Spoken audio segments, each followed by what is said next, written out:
በህይወታችሁ ውስጥ ሁሉም ነገር ጥሩ እየሄደ ነገር ግን ፍቅረኛ ባይኖራችሁና እናንተ ባትፈልጉም ወላጆቻችሁ ግን ፍቅረኛ እንድትይዙ ቢያስገድዷችሁ የራሳችሁንም ሆነ የእነሱን ፍላጎት ለማሟላት እስከምን ጥግ ድረስ ትሄዳላችሁ? ለዛሬ ይዘንላችሁ የመጣነው ፊልም ይህ ሁኔታ ያጋጠማትን የአዲስ ወጣት ታሪክ የሚዳስስ ሲሆን ይህንን ምርጥ አስተማሪና ልብ አንጠልጣይ ፊልም ከመጀመራችን በፊት ቪዲዮውን ላይክ፣ ለቻናሉ አዲስ ከሆናችሁ ደግሞ ሰብስክራይብ በማድረግ ቤተሰባችንን መቀላቀል ትችላላችሁ። በቀጥታ ወደ ፊልሙ እንግባ። ይቻማችሁ። ታሪካችን የሚጀምረው ሚዩንግ የተባለች የጌም ዲቨሎፐር ስለራሷ እያወራች እያስመለከተን ሲሆን እሷም በህይወቷ ውስጥ ከአንድ ነገር ውጪ ሁሉም አሪፍ እየሄደ እንደሆነ ተናግራ ያ ያስቸገራት ነገርም የእናቷ ካላገባሽ የሚለው ጭቅጭቅ እንደሆነ ትናገራለች። እዛውም የፍቅር ጓደኝነት መጀመር እንደምትፈራና እናቷ ደግሞ ከማግባት ውጭ ያለውን የሷን ህይወት ከስኬት እንደማትቆጥረው እየተናገረች እያለ እናቷ በድንገት ትደውልላታለች። ሚዩንግም በጭንቀት ውስጥ ሆና ስልኩን ስታነሳው እናቷ እየጮኸች በፍጥነት ጓደኛ ይዛ በቅርቡ ካላስተዋወቀቻት እንደ ድሮ እሷ ሲጀመር የማታውቀውን ሰው አገናኝታ እንደምትድራት ትነግራታለች።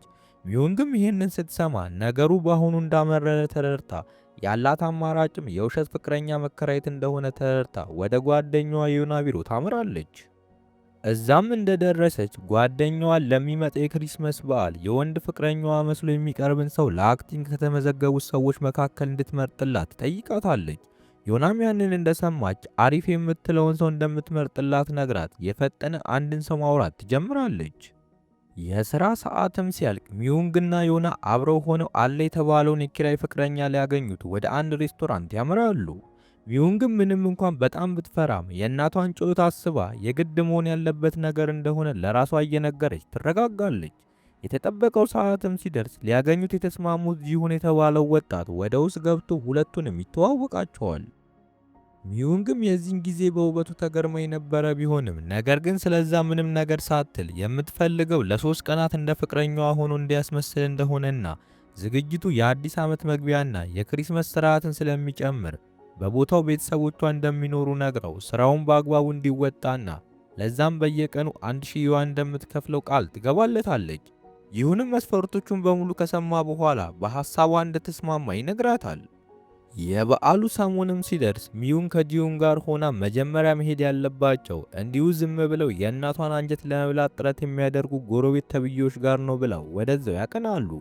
በቦታውም ሲደርሱ የሚዩንግ እናት ቻዩንግ ከጎረቤቶቿ ጋር ስለ ጋብቻና ትዳር እያወራች እያለ በድንገት ጂሁንና ሚዩንግ በቦታው ደርሰው ጂሁንም እዛው የሚዩንግ ፍቅረኛ እንደሆነና አብረው እንደሚሰሩ ይናገራል። ቻዩንግም በዚህ በጣም ተገርማ አመሻሽ ላይም ጂሁንን ራት እንዲበላ ጋብዘው ከባላሙ ጋር ሆነው አንዳንድ ጥያቄዎችን መጠየቅ ይጀምራሉ። ጂሁንም ለጥያቄዎቻቸው በሙሉ መልስ እየሰጠ እዛውም ቤተሰቦቹ እንደሞቱና አሁን ግን ቤተሰብ ያለው ያልሆነ እንደተሰማው ይናገራል። ሚዩንግም ይህንን ስትሰማ በጂሁን የማስመሰል አቅም በጣም ተገርማ እየሆነ ያለውን ነገር የምታውቀው እሷ ብቻ ስለሆነች መሳቅ ትጀምራለች። የሚዩንግ ወላጆችም በጂሁን ባህሪ በጣም ተደስተው እያወሩ እያለ የሚዩንግ አባት ትንሽ ስላመመው ለመተኛት ወደ ውስጥ ሲገባ ሚዩንግ ጂሁንን ይዛው እሱ ወደሚያርፍበት የእንግዳ ክፍል ትሄዳለች። እዛ ስትደርስ ግን የእንግዳው ክፍል በሙሉ በእቃዎችና መስተካከል በሚፈልጉ ነገሮች ተሞልቶ አይታ አሁን ቤት ውስጥ ያለው ጂሁን ሊተኛበት የሚችለው ብቸኛው ክፍል የእሷ ክፍል መሆኑን ትረዳለች። ወደ እሷ ክፍልም ስትሄድ ክፍሏ በሚገርም ሁኔታ ተስተካክሎ አምሮበት አይታ በዚህ ጊዜም እናቷ አውቃ ጂሁንና ሚዩንግ አብረው እንዲተኙ ብላ ያደረገችው ነገር እንደሆነ ትረዳለች። ሚዩንግም በዚህ ሁኔታ ተበሰጫጭታ የምታደርገው ሲጠፋት ጂሁን ምንም ነገር እንደማይፈጠር ነግሯት አብረው ይተኛሉ። በሚቀጥለው ቀን ጠዋትም ሚዩንግ ከእንቅልፏ ስትነቃ ራሷን ጂሁን አቅፏት አግኝታው ለትንሽ ደቂቃ መልኩን ካደነቀች በኋላም ጮኻ ካልጋው ላይ ዘላ ትነሳለች። ጂሁንም ምንም ነገር እንዳልተፈጠረ ካልጋው ወርዶ እያረጋጋት እሷም የቀኑን ክፍያ ከፍላው ላደረገው ነገር ታመሰግነዋለች።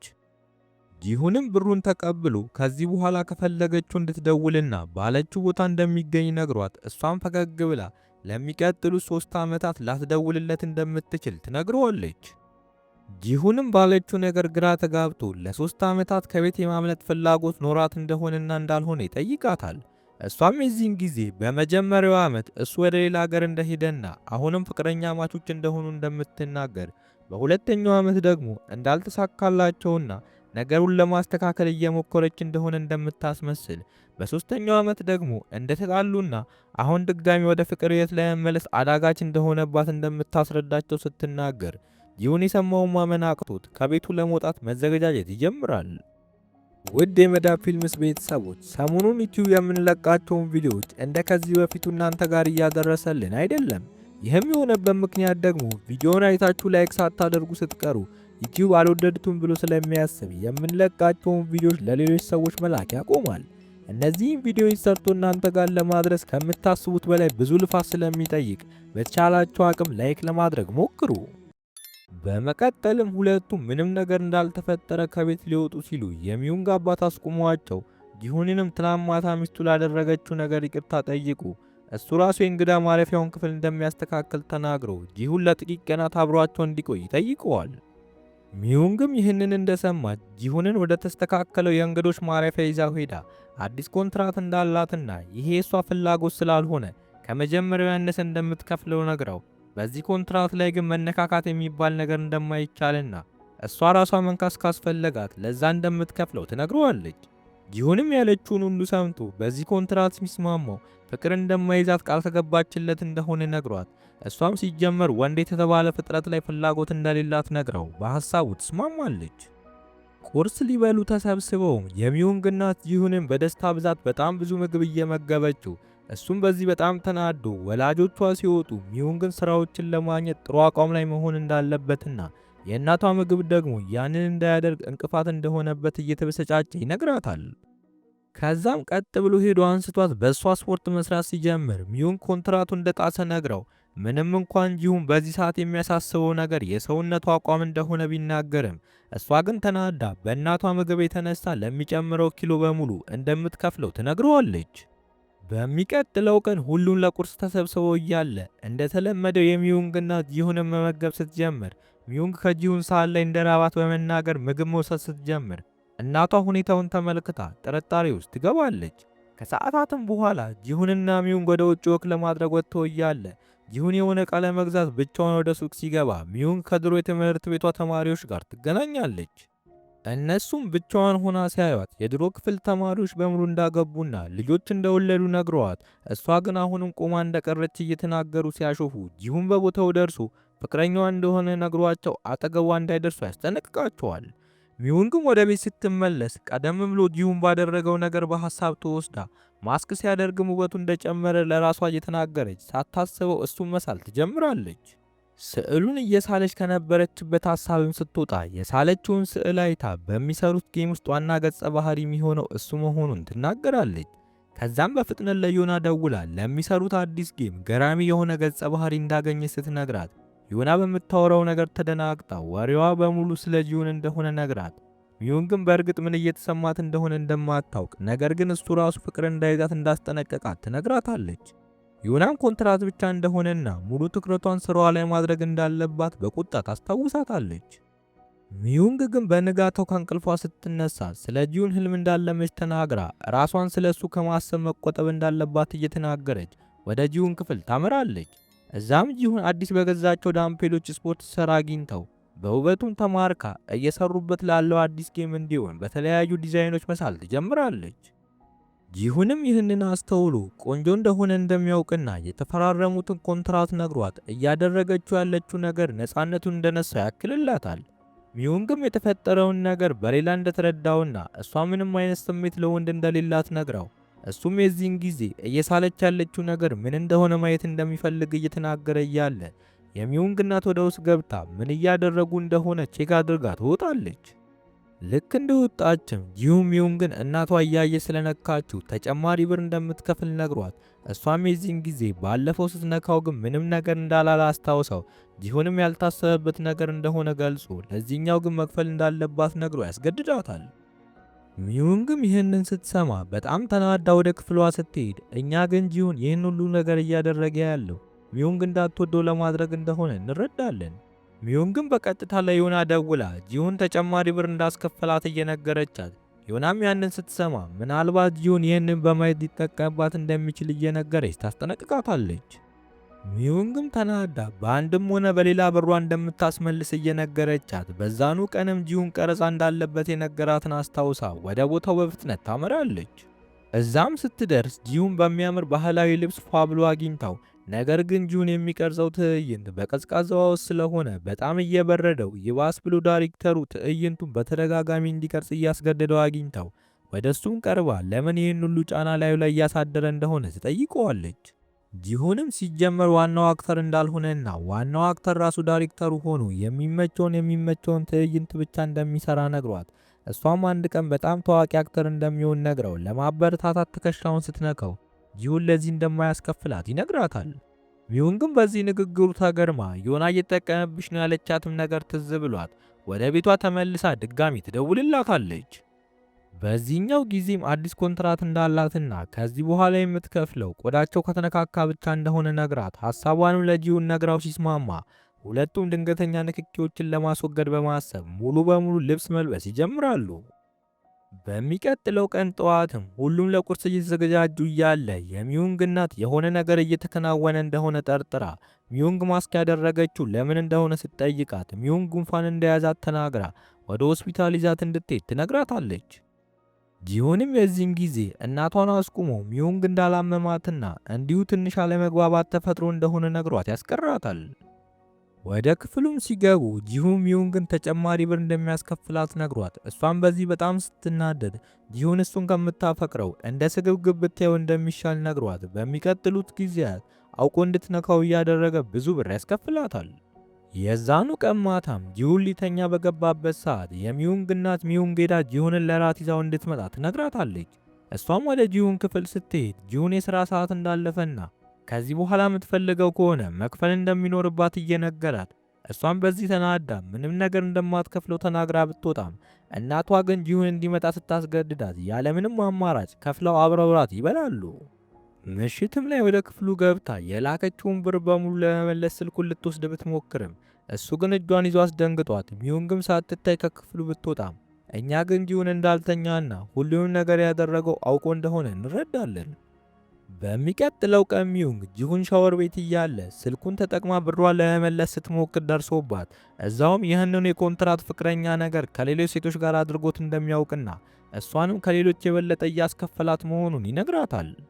ሚዩንግም ይህንን ስትሰማ ለምን ብላ ጥያቄ እያቀረበች እሱም የዚህን ጊዜ ይህንን እያደረገ ያለው እየወደደችው ስለሆነና እሱ ደግሞ ያንን ስለማይፈልግ ብዙ በማስከፈል ግንኙነታቸው ቢዝነስ መሆኑን ብቻ ሊያስተምራት ስለፈለገ እንደሆነ ይነግራታል። ሚዩንግም ይህንን ስትሰማ እሱ እንደሚለው ምንም አይነት የፍቅር ስሜት እንደሌላትና ሁሉንም ነገር እያደረገች ያለችው አዲስ እየሰሩት ላለው ጌም ገጸ ባህሪ እንዲሆን ስለመረጠችው እንደሆነና ለዛም ሲባል ባህሪውን ማጥናት እንዳለባት እየነገረችው እያለ ከቤተሰቦቿ ለጥቂት ቀናት ከከተማ ሊወጡ እንደሆነ የሚገልጽ መልእክት ይደርሳታል። ጂሁንም ይህንን ሲሰማ አሁን ስራውን ስለጨረሰ ሊሄድ እንደሆነ ነግሯት ያስከፈላትን ተጨማሪ ገንዘብ በሙሉ እንደሚመልስላት ይነግራታል። ሚዩንግም ይህንን ስትሰማ ጂሁንን እሷ ስዕሉን ስላስክትጨርስ ድረስ አብሯት እንዲቆይ እየጠየቀችው እሱም እንደማይፈልግ አስረግጦ እየነገራት አሁንም ከቤቱ ለመውጣት ጥረት ሲያደርግ ሚዩንግ ደግሞ ልታስቆሙ ስትሞክር እግሯን ወለም ብሏት መራመድ ሲያቅታት ጂሁን ከሷ አጠገብ ሆኖ ለመንከባከብ ይገደዳል። ከደቂቃዎችም በኋላ ጂሁን ከላይ ምንም ልብስ ሳይለብስ ወደ ሚዩንግ ክፍል አምርቶ በስፖርቱ ምን ያህል ለውጥ እንዳመጣ ይጠይቃታል። ሚዩንግም ሰውነቱ አሪፍ እንደሆነና ጥሩ አቋም ላይ እንደሚገኝ ትነግረዋለች። ከዚያም ጂሁን እንደ ፍቅረኛ ሆኖ ከሚሰራላት ሌላ ልጅ ጋር በስልክ እያወራ እያለ የልጅቷ ወላጆች ወሬውን ተቀላቅለው እሱም ከስራ እንደተመለሰ ልጃቸውን የማግባት ሐሳብ እንዳለው እየነገራቸው እያለ ሚዩንግ ወደ ክፍሉ ገብታ ልክ የሱ ፍቅረኛ እንደሆነች አድርጋ ማውራት ትጀምራለች። ይህንን የሰሙት የልጅቷን ወላጆች በጂሁን ተናደው ልጅቷን ብሩን ሳትከፍለው ኮንትራታቸው ሲሰረዝ ጂሁን በሚዩንግ በጣም ተናዶ በጣም ብዙ ገንዘብ እንዳሳጣችው ይነግራታል። ሚዩንግም ጂሁን በሁኔታው በጣም እንደተናደደ ገብቷል። ይቅርታ ጠይቀው ያጣውን ገንዘብ እንደምትከፍለውና ለዛሬ ብቻ ድሮ በተማረችበት ዩኒቨርሲቲ የሚደረገውን ፓርቲ አብሯት እንዲሄድ ጠይቀዋለች። ትዕይንቱ ሚዩንግ ዩኒቨርሲቲ ትማር በነበረበት ጊዜ በባለፈው ወቅት ሲያሾፉባት የነበረው ልጅ ይወዳት እንደነበርና ምንም እንኳን ብዙ ጊዜ ፍቅሩን ቢገልጽላትም እሷ ግን ፈቃደኛ እንዳልሆነችና ከዛም ጊዜ ጀምሮ ልጁ ባገኛ ቁጥር እያሾፈባት መሆኑን እንረዳለን። ይሁንም ምንም እንኳን ይህንን ሁሉ ነገር ቢሰማም ለመሄድ ፈቃደኛ ሳይሆን ቀርቶ እሷም በዚህ በጣም ተናዳ ለዮና ደውላ አብራት ለመሄድ ቀጠሮ ትይዛለች። የፓርቲ ሰዓትም ሲደርስ ዮና ለሚዩንግ ደውላ መምጣት እንዳልቻለች ነግራት በዚህ ተናደደችው ሚዩንግም ጂሁን ጋር ላለመደወል ብላ ፓርቲ ላይ ትንሽ ቆይታ ልትወጣ ስትል የዛኔ ሲያሹፉባት የነበረው ልጅ መጠጥ እንድትጠጣ ሲያስገድዳት ጂሁን በቦታው ደርሶ ያስጥላታል። ከዚያም ለሁለት ወጥተው ራት እየበሉ እያለ ሚዩንግ ጂሁንን ላደረገላት ነገር ከልብ እያመሰገነችው ከሱ ፍቅር እንደማይዛትና ከዚህ በኋላ የጠየቃትን ሁሉ ለመክፈል ፈቃደኛ እንደሆነች ትነግረዋለች። ጂሁንም ይህንን ሲሰማ ፈገግ እያለ ይህንን ስራ የሚሰራው ከሌሎች ስራዎች የተሻለ የሚከፍል ስለሆነ እንደሆነ እየነገራት ቤት ስለሌለው ራሱን መደገፍ እንዳለበት ሲነግራት ሚዩንግ የምርም ቤተሰብና ቤት እንደሌለው ስትሰማ እየደነገጠች ታዝናለች። በጣም ጠጥታ ስለነበር ያለምንም ሐሳብ ትስመዋለች። በሚቀጥለው ዕለት ጠዋት ሚዩንግ ከእንቅልፏ ስትነሳ ራሷን የጂሁን ደረት ላይ ተኝታ አግኝታው በጣም ስለደነገጠች ውሃ ስትነሳ ጂሁን ምንም ነገር እንዳልተፈጠረና በጣም ጠጥታ ስለነበር እላዩ ላይ ስትተኛ ምንም እንዳላላት ይነግራታል። በዚህ ውይይት ላይ ያሉ በሩ ተንኳክቶ ሊከፍቱት ሲሄዱ ዮናና ኪም የተባለው ፍቅረኛዋን ያገኟቸዋል። ሚዩንግም ዮና ምን ሆና እንደሆነ ስትጠይቃት ዮና ከቤት እንደተባረረች ነግራት ሚዩንግም እዚህ መቆየት ብትችልም ፍቅረኛዋ ግን ከጂሁን ጋር አንድ ክፍል ውስጥ ማደር እንዳለባቸው ትነግራታለች። ጂሁንም ይሄ ሁሉ ከተከናወነ በኋላ የመጣው ወንድ ማን እንደሆነ ለማየት ወደ ሳሎን ሲወጣ የዱሬ ክፍል ጓደኛው ኪም መሆኑን አይቶ እኛም በሁለቱ መሃል ያልበረደ ጸብ እንዳለ እንረዳለን። ሚዩንግና ዮናም ያንን አይተው ሁለቱን ለማግባባት ጥረት ማድረግ ይጀምራሉ። በዚህም መሃል ጂሁን ዮናን ወደ ጥግ ይዟት ሄዶ ለሚዩንግ ስለ ፍቅረኛዋ ስለ ኪም ትክክለኛ ማንነት ለምን እንዳልነገረቻት ሲጠይቃት ዮና ያሱን የሚመለከት ነገር እንዳልሆነና የኮንትራት ፍቅረኛ መሆኑን አስታውሳው ለሚዩንግ ጥሩ የሚሆነውን ከሷ ይልቅ ማንም ሊያውቅ እንደማይችል ነግራው ትሄዳለች። ጂሁንም ወደ ክፍሉ ገብቶ እዛው የተቀመጠውን ኪምን ምን አይነት ሰው እንደሆነና ሁለቱንም በመዋሸት የትም እንደማይደርስ እየነገረው ኪም ምንም ነገር ሳይመስለው ተረጋግቶ ዮና በዚህ ማንነቱ እንደወደደችውና በማይመለከተው ነገር እንዳይገባ ያስጠነቅቀዋል። በሚቀጥለው ቀን ጠዋትም ኪም ለሁሉም ሰው ቁርስ ሰርቶ ምን ያህል አሳቢና አፍቃሪ ሰው መሆኑን እያሳየ ሚዩንግም በዚህ ቀንታ ኪምን ብዙውን ሰዓት ክፍል ውስጥ ከሚያሳልፈው ጂሁን ጋር ማነጻጸር ትጀምራለች። ከሰዓታትም በኋላ ጂሁን ቡና እንዲያፈላላት ብትጠይቀው እሱ ግን ተጨማሪ ገንዘብ ከከፈለች እንደሚያፈላላት ነግሯት አሁንም ቢሆን ያሉት የቢዝነስ ስራ ውስጥ እንጂ ፍቅረኛ ማቾች እንዳልሆኑ ያስታውሳታል። ሚዩንግም በዚህ በጣም ተናዳ ዮናን ሁኔታው እያበሳጫት እንደሆነና ጂሁን ፍቅረኛ ማቾች ባይሆኑ ነገር ግን ቢያንስ እንደዛ አክት ማድረግ እንዳለበት እየተናገረች ብሶቷን ስታቀርብ፣ በሌላ በኩል ደግሞ ኪም ጂሁንን እንዲህ አይነት ባህሪ ሚዩንግ ላይ ማሳየት እንደሌለበትና ሐሳብ ውስጥ በእርግጥ ለሚዩንግ ፍላጎት ካለው ጊዜው ሳያልፍ ቶሎ እንዲነግራት ያበረታተዋል። ወደነ ሚዩንግም ስንመለስ አብረው ሆነው የተፈራረሙትን ኮንትራት እያነበቡ ሚዩንግም ለዮና ጂሁን ተጨማሪውን ብር በሙሉ እንደመለሰላትና የዚህ ኖር የቤት ኪራይም እንደከፈለ ስትነግራት ዮና በዚህ ምንም ሳትገረም በዚህ ድርጊቱ እንዳትታለልና ጂሁን ድሮውንም ስግብግብ ሰው እንደሆነ ነግራት እዛውም እስካሁን ለማንም ያልተናገረችው ሚስጥር ትነግራታለች። ሚዩንግም ሚስጥሩ ምን እንደሆነ ስትጠይቅ ፊልሙ ገና ሲጀምር የዛኔ ሚዩንግ መጣ የኪራይ ፍቅረኛ እንደምትፈልግ የነገረቻት ጊዜ መጀመሪያ ያገኘችው ሰው ኪም እንደነበርና በጣም የሚያምር ቆንጆ ስለነበር ኪምን ለራሷ አቀጥራ የሱ ተተኪ ብላ ያስቀመጠችው ጂሁንን ደግሞ ለሷ እንደሰጠቻት ትነግራታለች። ሚዩንግም ይህንን ስትሰማ ማመን አቅቷት ደርቃ ስትቀር ዮና ነገሩ ፍትሃዊ እንዲሆን ፍቅረኛ እንዲቀያየሩ ሐሳብ ብታቀርብም ሚዩንግ ያ እንዲሆን እንደማትፈልግ ትናገራለች። ዮናም ይህንን የሚዩንግ ንግግር ሰምታ ከጂሁን ፍቅር እንደያዛት በመገመት ጂሁን ልክ እንደ ኪም አሪፍ የሆነ ፍቅረኛ እንዲሆን ከፈለገች አንድ ጨዋታ እንዲያዘጋጁና በዛ ጨዋታ ጂሁን ከተሸነፈ ከቤት ለቆ መውጣት እንደሚኖርበት ተስማምተው ምናልባት ይህ ጂሁን አሪፍ የሆነ ፍቅረኛ ለመሆን ሊያግዘው እንደሚችል ያስባሉ። በሚያሳዝን ሁኔታ ግን ይህንን ሁሉ ሲያወሩ በበሩ አጠገብ ሲያልፍ የነበረው ጂሁን ሰምቷቸው እንዲህ አይነት ጨዋታዎችን ለመጫወት በመፈለጋቸውን በጣም ተናዶ እቃውን ሰብስቦ ለመውጣት ወደ ክፍሉ ይመለሳል። ልክ ጂሁን ከበሩ ላይ እንደሄደ ግን ሚዩንግ ለዮና ጂሁን ቤቱን ለቆ ባይሄድ ደስ እንደሚላት ትናገራለች። ይህንን ያልሰማው ጂሁንም ከኪም ጋር እየተከራከረ እቃውን መሸከፍ ሲጀምር ኪም ቤቱን ለቆ መሄድ ከሆነ ዮናም እሱን ከቤት እንደምታባረረው ነግሮት ዮናን ከልቡ እንደሚወዳትና እሱ ሚዩንግን ስለሚወዳት በቻሉት አቅም የሁለቱንም ልብ ለማሸነፍ ጥረት ማድረግ እንዳለባቸው ይነግረዋል። ከሰዓታትም በኋላ አራቱም በጠረጴዛ ዙሪያ ሆነው አዲሱን ኮንትራት ለመፈራረም ተሰብስበው ባለበት ጂሁንና ኪም መስፈርቶቹ ሲነበቡ ዮናና ሚዩንግ አንዳንዶቹን ሕጎች እንደቀየሩ አስተውለው በአሁኑ ጊዜ መስፈርቱ የሚሆነው ጨዋታውን ያሸነፈ ሰው የሚዩንግ ፍቅረኛ፣ ጨዋታውን የተሸነፈው ሰው ደግሞ የዮና ፍቅረኛ እንደሚሆን እንዲሁም ከዛ በተጨማሪ ለቤት ኪራይና ለቤት ውስጥ ወጪዎች አስተዋጽኦ ማድረግ እንዳለበት ይነግሯቸዋል። ጂሁንም በዚህ ተስማምቶ ውድድሩን ይቀላቀላል። የመጀመሪያው ስራም የነበረው የቤት ውስጥ እንክብካቤ ስለነበር በዚህ ጎበዝ የሆነው ኪም አሸንፎ ጂሁን አዲሱን ኮንትራት ለመፈረም ይገደዳል። በዚህም መሰረት የኪራይና የቤት ውስጥ ወጪዎቹን ጨምሮ ለሚዩንግ የምትፈልገውን የማቅረብ ግዴታ ውስጥ ይገባል።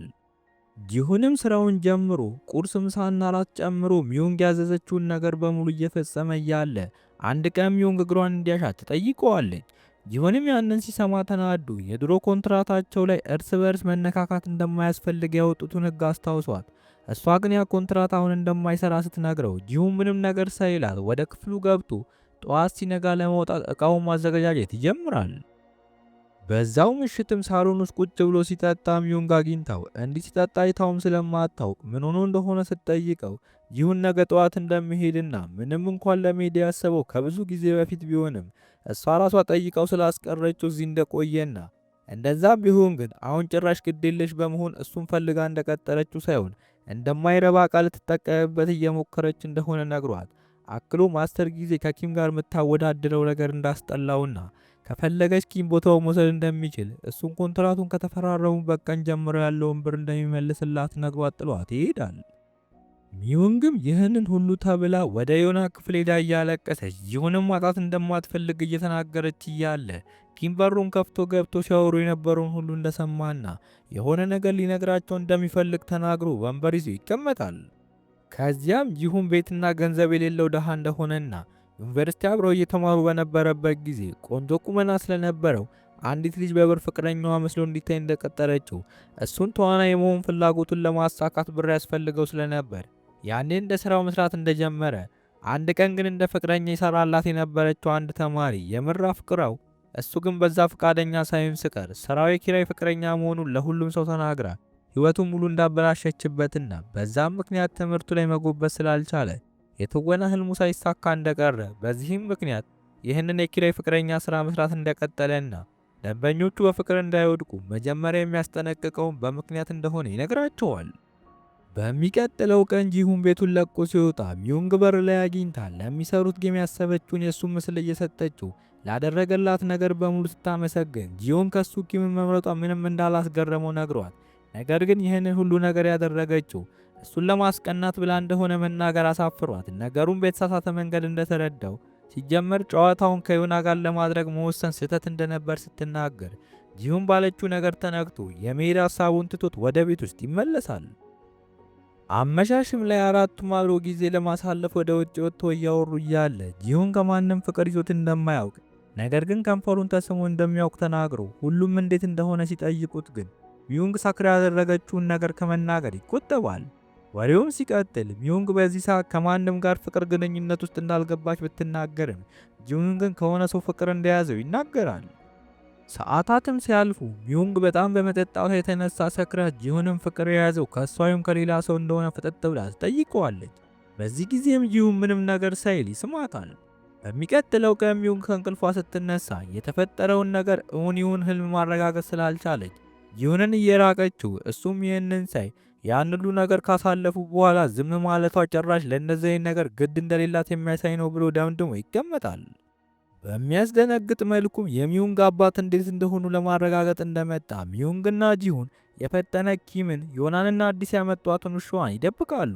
አባትየውም ወደ ውስጥ ሲገባ የሆነ ነገር እንደተፈጠረ ገብቶት ጭራሽ ውሻዋ ስትጮህ ምን እንደሆነ ጠይቆ ሚዩንግ ግን የስልክ ጥሪ እንደሆነ ነግራው የሚዩንግ እናት ግን በአንዳንድ ልብሶች ላይ የውሻ ጸጉር አይታ ቤት ውስጥ ውሻ እንዳለ ትደርስበታለች። በሚቀጥለው ቀን ሚዩንግና ዮና በሚሰሩበት ድርጅት የተሰራ አንድ በእውነታው ዓለም የሌለ ወንዶችን የሚያወሩበት ዌብሳይት አግኝተው በዛም ውስጥ ካሉት ሮቦቶች ጋር ቀኑን ሙሉ ሲያወሩ ይውላሉ። ይህ ሁኔታ ያሳሰባቸው ጂሁንና ኪም ሴቶቹ ስለነዛ በእውን ስለሌለ ወንዶች የተመቻቸው ነገር ምን እንደሆነ አጥንተው እንደነሱ ማስመሰል ይጀምራሉ። ዩናና ሚዩንግም የእነ ኪም ባህሪ ሲቀየር ግራ ገብቷቸው ምን ሆኖ እንደሆነ ሲጠይቁ ኪም ልክ እነሱ እንደሚያወሯቸው ሮቦቶች አይነት ባህሪ ለማሳየት ጥረት እያደረጉ እንደሆነ ሲነግራቸው ዮናና ሚዩንግ ስቀው ያንን ባህሪ በእውን እንደማይወዱትና ሁለቱም ወደ ትክክለኛው ባህሪያቸው እንዲመለሱ እንደሚፈልጉ ይነግሯቸዋል። እነ ኪምም በዚህ ተስማምተው ነገር ግን ለሴቶቹ ብቻ ሳይሆን ለወንዶቹም የሚሆኑ ጨዋታዎች እንዲጨምሩበት ሀሳብ ያቀርባሉ።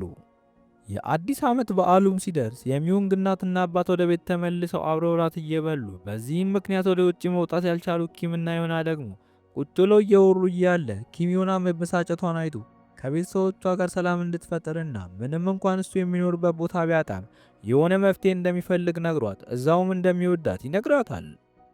ዮናም ይህንን ስትሰማ ደስ ብሏት እሷም እንደምትወደው ነግራው አብረው አንዳንድ እቅዶችን ማውጣት ይጀምራሉ።